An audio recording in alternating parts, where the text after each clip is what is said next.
twongeye kubasuhuza. Greet you once more. Amen. Hallelujah. Hallelujah. Reka dusuhuzanye. Hallelujah. Hallelujah. Turashima Imana ku bwanyu, ku bwacu twese. We thank God for you and for all of us. Nkuko umuyobozi yabivuze ntabwo ari ibisanzwe. As the leader said it, it's not usual. Kuzuka ukaba muzima. Just waking up and you're alive. Kandi uzi ko hari abandi batabonye ubwo buzima. Knowing that there are others who are not Rero lucky ni enough. ikintu cyo gushima Imana. Therefore, it is Ku buzima something to twese thank God dufite. for the life that we all have. N'umugambi w'Imana kuri twese. It is the purpose of Hallelujah. God to us. Hallelujah. Amen. Hallelujah. Twongeye kubashimira ubundi kandi tuzakomeza tubashimira kubw'iki cyizere. To thank you once more for giving us this opportunity. Imana ibaha umugisha. May God bless you. Iyabikoze niyo kwizerwa. Who has done it is faithful. Amen. Hallelujah. Mama Pastor avuze ijambo ukuntu twasengeye hariya. Mama Pastor said something how we used to pray over there. Buriya hari amadesije abantu bafata yo gukora ibyiza by'Imana ariko batazi umusaruro uzavamo. Sometimes people make decisions but without knowing the consequences. Icyo gihe twahuriye muri mene twese turi abashitsi ariho njyewe niho nari nkihagera nabasanzeyo. At that time we met in Maine and we were all new. I had just found them there. Byari ibihe bigoranye. It was very difficult. Igihugu gisha ibintu In a new bisha. country, new things. Icyo gihe bazenge ntibari bahari. We were not there at the time. Kandi cyari icyifuzo cya mbere twasengeraga. And it was the number one prayer request we Amen. were for. Hallelujah. Amasengesho azasunika ibintu. Prayers push things. Ukagira ngo none ni nka kujya kiriya kimashini kiza kiyora amabuye bari kubaka. Yahita gitwara byinshi. Machine that picks up things when Amen. building. Hallelujah. Byari bigoye icyo gihe. It was very difficult at the moment. Ababyeyi bombi bari no muzayo makuru hari. Maybe you know the news, both parents were Ariko here, abana baririye. but the children were back home in Africa. Ndashima Imana. I thank God. Umunsi ibyo bitangaza byabaye twasaga n'abari kurota. The day when those miracles happened, it's like we were Amen. dreaming. Hallelujah. Baraza batubera umugisha ko ari batandatu bose bari batarashaka nta numwe ari wagashakwa. They came and became a blessing to all of us, 6 in number. None of them was married. Hallelujah. Batwigishaga indirimbo z'ikigande muracyaziririmba. They used to teach Hallelujah. us Luganda songs. Bakaturirimbira mu kigande tukanezerwa. They would sing in Luganda and we would be overjoyed. Tugira timu nziza. We made a team, a very beautiful Basanze team. turi abamama dusenga abana batajya babyitaho ariko bo ngo baze barabana natwe tuzaba muri ico gitaramo. They found us praying as Batubera mothers. umugisha ndashima Imana. They joined us and they became Ndashima a Imana blessing. ku bwawe Zenke, ndashima Imana ko duhagaranye kuri pulpit imwe. Hallelujah. Dukorera Imana. Hallelujah. Amen. Hallelujah. Rero ndatinze. Without taking long, Reka dusome ijambo ry'Imana. let us read the word of God Mu byakozwe n'intumwa n'ubundi. in the book of Acts, Igice cya 9. chapter 9, umurongo wa 36. verses 36. Ndumva hari umupasiteri bavuze ngo uzi gusoma neza. I believe there is a pastor that said that Kandi he knows how to arisome read. ryo ahose. Guhera kuri 36 kugeza kuri 43. Let us read for 36 all the way to 43.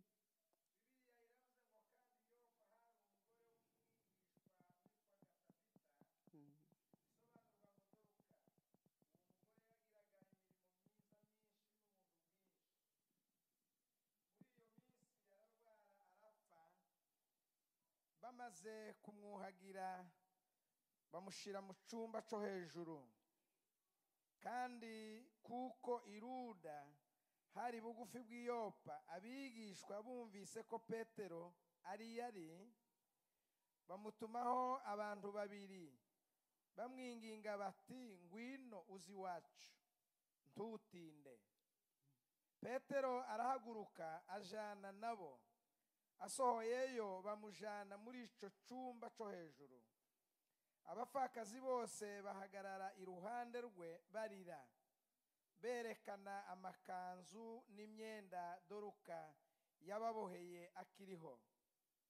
Petero abaheza bose, arafukama arasenga, ahindukirira intumbi ati Tabita haguruka. Arambura amaso, abonye Petero arabyuka aricara. Petero amufata ukuboko aramuhagurutsa. maze ahamagara abera n'abapfakazi amubaha ari muzima. Bimenyekana i Yopa hose, benshi bizera umwana. Nuko amara iminsi myinshi i Yopa acumbitse kwa Simoni w'umuhazi. Amen. Hallelujah. Hallelujah. Hallelujah. Iri jambo twararisomye bihagije. We've read this word enough. Umunsi banyohereje iteme, The day they sent this thing to me, nabwiye umwuka wera ndavuga ngo ngiye kurisoma inshuro zigera ku 10. I told the Holy Spirit that I'm going to read it for about 10 minutes. Kugeza numvise icumbwira hejuru yayo. Up until you tell me something. Bitari amakuru yuko nsanzwe nyazi. Without just the news of how I Kuko know umwuka it. wera azasobanura ijambo rikaba ubuzima. Because the Holy Spirit explains the word and Hallelujah. becomes life. Hallelujah. Ndarisoma bwa mbere, ndarisoma bwa kabiri, ndarisoma ngeze inshuro 10. I read it the first time, second to the 10th Kandi time. uko narisomaga numvaga ikindi kintu ntari numvise mbere. And as I read it, I felt something new. Murumva ko ari amakuru yabaye kuri Dorcas. And so this is the news that happened on Dorcas. Kandi ejo byarasobanuwe bihagije. And yesterday it was explained Ariko muri uyu enough. mwanya mutoya nkuko sindi bubatindire, But in this short time, I'm not going to take ndashaka long. kuvuga hejuru y'uburwayi bwa Dorcas. I want to talk about the sickness of Amen. Dorcas. Hallelujah. Hallelujah. Hallelujah. Umukozi w'Imana The servant of God wahisemo gukorera Imana who decided to serve bivuye ku God, mutima, coming from the bottom of her heart. akabyibwira akabitekerezaho wenyine, And she thought about it herself. akinjira mu nzu y'umupfakazi agasanga ibintu ntibimeze neza, Walking into the house of the agafata widow, finding things are umugambi not wo good, kuvuga ati uyu nguyu ni njyewe ugomba kumubera igisubizo. and decided to say, I am going to Yambaye become an ubusa. answer. She is naked. Ngomba kugira icyo nkora. I need to do something. Imirimo myiza nk'iyo ngiyo, Good deeds like umuntu that. yibwirije atabwirijwe nuko twabwirije cyane. That a person tells themselves to do without being Hallelujah. forced. Hallelujah. Buriya hari igihe usanga turi gukora imirimo kubera ko twavuze, abavugabutumwa bavuze cyane. Sometimes we do something because people have told us to Ariko do uyu it. mugore twasanze ari ibintu yibwirije wenyine. But this woman, we found that she was doing out of her good heart. Nka kuriya Dawudi yibwirije kubaka urusengero rw'Imana. Just like David built the Ark of Covenant of Nta God. wari wamubwirije. Nobody had preached to Wenyine him. yaravuze ngo nje ntuye mu nzu nziza, ntuye muri palace. So he said, I live in a palace, a beautiful place. Ariko Imana yanje ituye mu mahema. But how does my God live in Ntibishoboka house? ko Imana It's not possible yatura mu that God mahema can live into the ngo tent, njyewe nje kuba ahantu heza gutya. but yet I live in a beautiful place Yigira like umugambi this. wo kuvuga ngo ngiye kubakira Imana. So he decided to build Hallelujah. for God. Hallelujah. Icyo nicyo kintu cyangombwa ku bakristo. And that is one thing about Dukomeza Christians, dusubiramo kandi twiyigisha twese. that we repeat and teach ourselves Umuntu all the time. kwibwira gukora icyiza atakibwirijwe n'undi. A person doing something without being forced by somebody Amen. else. Hallelujah. Hallelujah. Hallelujah. Iki kintu cyo kwibwirizaho So this thing of telling yourself, mugitekerezeho. think about it. Hari umunsi Yesu ngira ngo yaravuze ati umunsi reka mbafate. There is a time when Jesus said, Bariya I want bose to bakora capture ari you. uko babwirijwe. All of them who Ngiye do because kubafata. have been preached, I'm going to capture them. Reka mbarebe. Let me look at them. Ejo pastor yaravuze ngo yabonye umuntu atura. Yesterday, Pastor said that he saw somebody giving Yesu the offering. yarabikoze. Jesus, Yabonaga hose. because he was seeing everywhere, Yabonaga umutima, he was seeing within the heart, akabona n'ibikorwa. and he was seeing what they were doing. Ahagarara ku gitunga. And so he stood by the Hallelujah. basket. Hallelujah. Mutekereza ko mpagaze hano ku gitunga hatugwangana gute? How, do you think if I were to stand here, how many people would give? Hatugwa menshi cyangwa hatugwa make? Do you think there will be more or less? Kubera ko mama Josee ari kutureba. But because Mama Byibuze Josee is ndashira seeing mu us, ijana abone ko natuye. maybe I'm going to put 100 for her to see that I've given something. Ubwo buturiye ejo. Let me also see their hearts. Barazana. So they brought them. Amen. Hallelujah. Uwo munsi avumbura mwumwe. And that day he discovered one Ngira ngo iryo person. jambo iyo bavuze kuvumbura ni nk'aho babonye umuntu wakoze nabi. When they said discovery, normally people think it's in the wrong way. Iwe yabonye mwumwe watuye. But he discovered one Kandi person who had bose given. batuye. But yet all of them had given. Ngira muri kuvuga ko uriya mugore yazanywe n'amaturo hano. Do you think that maybe I'm here because Oya of offerings? ko turaja No. mu ijuru. We are on our way Mureke to heaven. dukiranuke muri Let dukeya. us be righteous in Niba what we have. mpisemo gutura, If I've decided to give back to ndatura God, bimvuye ku mutima. let me give from the bottom of my heart. mutandeba cyangwa se mundeba. Without being appreciated Amen. or not. Hallelujah. ngo amare Yesu abona wa mukecuru And so Jesus looked iwe at ngo that yari old yakukunze woman utwiwe twose who had carried kandi everything utwo that twiwe had twari cost. uduceri. And it was coins. Haleluya. Hallelujah. ashiramo And she put it aravuga ngo there. naya niyo maturo. And she said, this is my abandi offering. mwese And everybody I'm sorry. else, abandi mwese ntabwo mwatuye everybody else you have kandi not given. batuye. Yet they had given. Amen. Hallelujah. ko niko Imana izitureba. That's how God looks at ariko us. sico nashakaga kuvuga. nashaka that's- kuvuga umuntu wakoze neza gutyo But I was trying to say agatura agatanga agakora a person who gave and they gave ariko akaza themselves. kurwara. But then she got sick. bite How? kuko icyo kintu gituma abakristo baba confused. Because that makes Christians ni become gute nkorera confused. Imana ariko ngahura n'iki kibazo gikomeye How gutya? can I serve God and meet this ni gute obstacle? nja mu nzu y'Imana ninje wa mbere ukora imirimo ariko ndi guhura n'ibibazo bikomeye? How can I serve God in these ways, but I have these problems? hari umwana twakoranye There is this child that we worked with. yari yaravuga neza kandi ukabona afite ubushake. There were such good employees and No- they had the zeal. n'umwegereye And even though you would get close to akamwerekana them, urukundo. they would show them love. noneho kubera uko kwiyegereza abantu bituma nanje mwegera tuba inshuti. And because of the fellowship, I became friends with them. noneho tuza kuganira. And then I talked with them. namubwira se iyi decision wayifashe ivuye kuki? So I asked them, this decision that you made, arabanza how ati did you jewe base niko it? navutse. I showed on them how God doesn't do arambwira ati nta mistakes. nihaba. And they told me that nubwo God is nkubwiye not ngo there. nambaye umubiri w'abakobwa ariko nta n'Imana ihaba. I'm telling you that I'm closed with a man. noneho mubaza but God is amateka not there. y'ivuka rye. urumva twari twabaye inshuti So you see, we had become friends and I asked n'imikurire their yiwe background, n'umuryango wiwe. how they grew up in their family. arambwira ati njyewe impamvu ntemera ko nta Mana ibaho. So then they told me that the reason why I don't accept that God is there ati narezwe na nyogokuru is that I was raised by my grandma. kandi uwo mukecuru yarasengaga. And she used to be very mama prayerful. arahari ariko simuzi. My mother is there, but I don't ni know nkaho of them. ntacyo amariye. Maybe they are nothing ati ariko to me. nyogokuru yari umuntu usenga. But my grandmother was bukeye very prayerful. ararwara. And then she became amaze sick. kurwara arapfa. And then she died. ndasenga ya Mana ya mukaka I prayed to the God of kugira my ngo grandmother imuzure. in order for her to resurrect. Imana ntiyamuzura. And God did not resurrect her. none ubwo wambwira ngo iyo Mana ibahe? So how can you tell me that that God is available? amen. Hallelujah. aho hantu haragoye. That is a umuntu difficult gukorera place. Imana hanyuma mu bihe bikomeye ntumubone. A person serving God and you ntubone can't see Imana without the igutabara. difficulties. You don't see God coming to your rescue. abenshi naho bavira mu nzira z'Imana. That's where people go astray. amen. Hallelujah. niyo mpamvu buri ihuye n'ikibazo ugomba kwegera abakozi b'Imana. That is why when you meet satani troubles, aratwistinga ibitekerezo you need to meet the servants of akakwereka ko God. nta Mana iriho. Satan akakwereka ko itanakumva. it shows you that God nta is nubwo not there. yitaye uko uyikorera. He's not even caring for what you do for him. ariko Imana ishimwe. But praise be to God. haleluya. Hallelujah. Imana ishimwe Praise be to God kuri iyi nkuru ya Dorcas, for this wonderful news of umukozi Dorcas, w'Imana. the servant of God. ntabwo twumva kubera ko Bibiliya banditse iby'ingenzi. We don't listen because the Bible wrote important inkuru things. yose ntituyizi. We don't know the whole story behind. ntituzi uko yafashwe. We don't know how she got ntituzi sick. ibyo yarwaye. We don't know how he started, where she got ntituzi sick from. umuryango we. We don't know her family tuzi background. mbese ntabyo tuzi. We don't know. tuzi ko yari atuye i Yopa nk'uko dutuye Indiana. We just know that she used to live in Joppa just like we live in Indiana. ariko ahura n'icyo kibazo. But then she met this trouble. amen. Hallelujah. njyewe buriya simfata ko ari Petero wazuye Dorcas. I don't take it as if Peter resurrected oh Dorcas. yeah. No.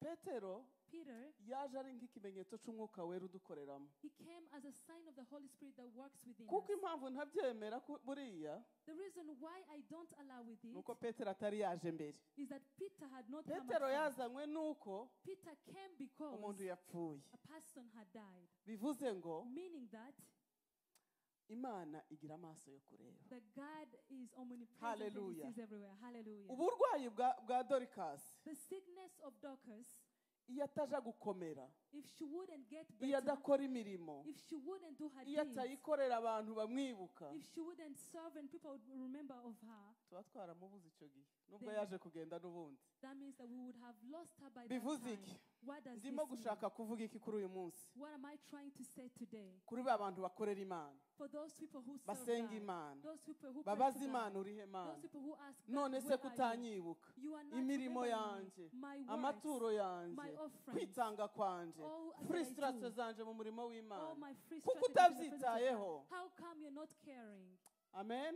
Hallelujah. Turi mu mubiri, We are in the ibyo flesh, bigomba kutugeraho. and those things need to come Amen. with us. Hallelujah.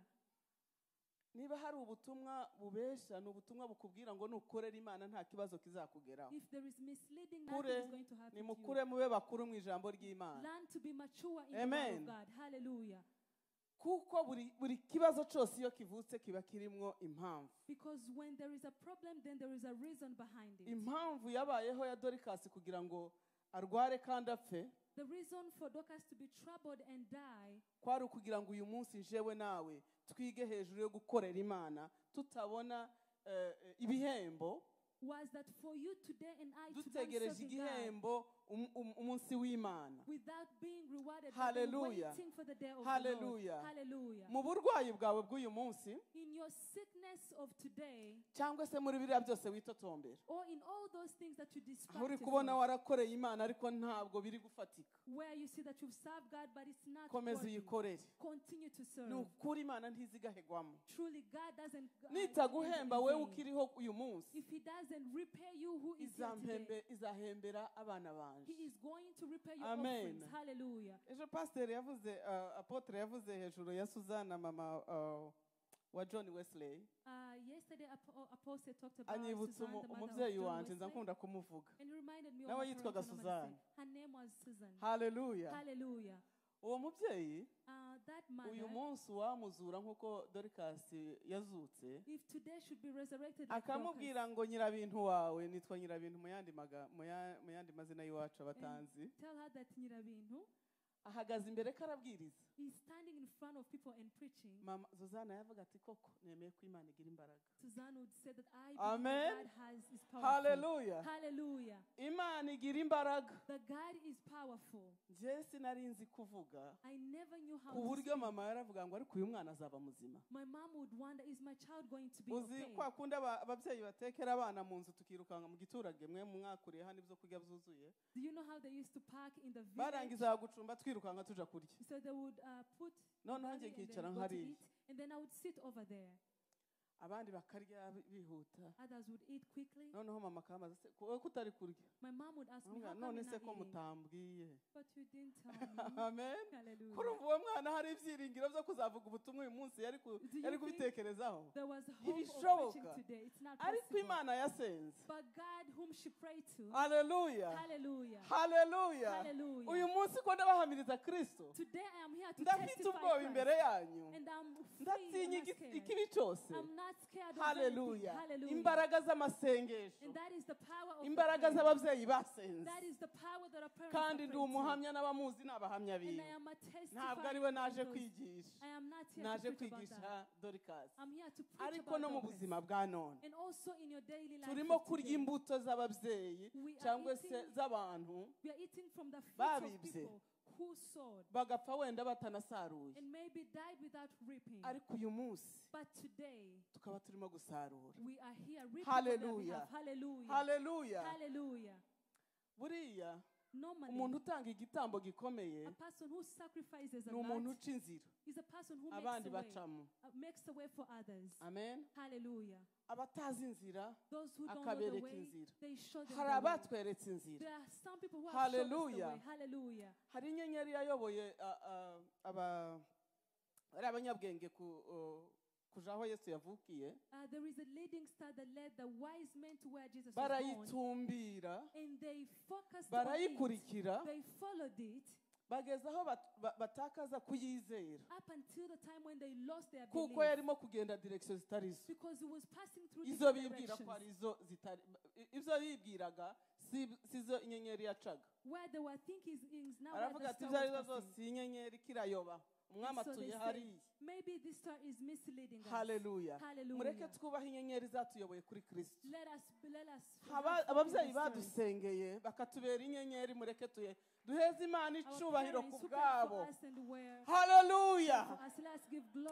Iyo niyo mpamvu naje kubabwira ngo indwara ya Dorikasi niba uyirwaye kirakuyobora ku nyenyeri nziza, izakugezaho Yesu ari, kuko Yesu aza yumva amarira y'abayikoreye mu kuri no mu mwuka. Haleluya. Abatubwirije ijambo ry'Imana, abatuyoboye tukagera kuri Yesu. Amen. Hallelujah. Uzi ko hari igihe iriya nyenyeri ngitekerezaho nubwo atari mu kuvuka kwa Yesu, sinzi impamvu nyigiyeho. Sometimes I think about that star, even though yarabayoboye bagera mu kiraro, He led them to the manger. mu masi. To the manger. Mu by'ukuri ubitekereje mu bwenge bwawe wavuga ngo inyenyeri ntiyari yayobye.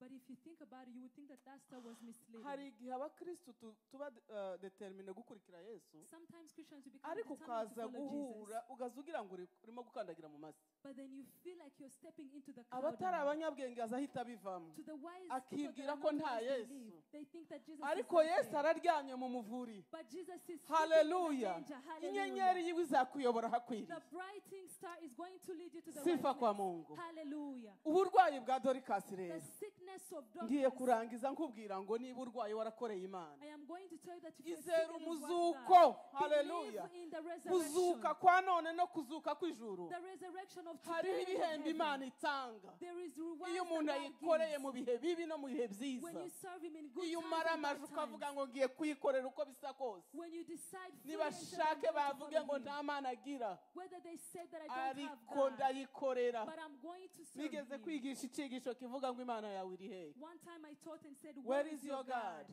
Imana yawe iri hehe? Iyo abantu bakubaza ngo Imana yawe iri hehe, When people ask you, where is your God? haleluya. Hallelujah.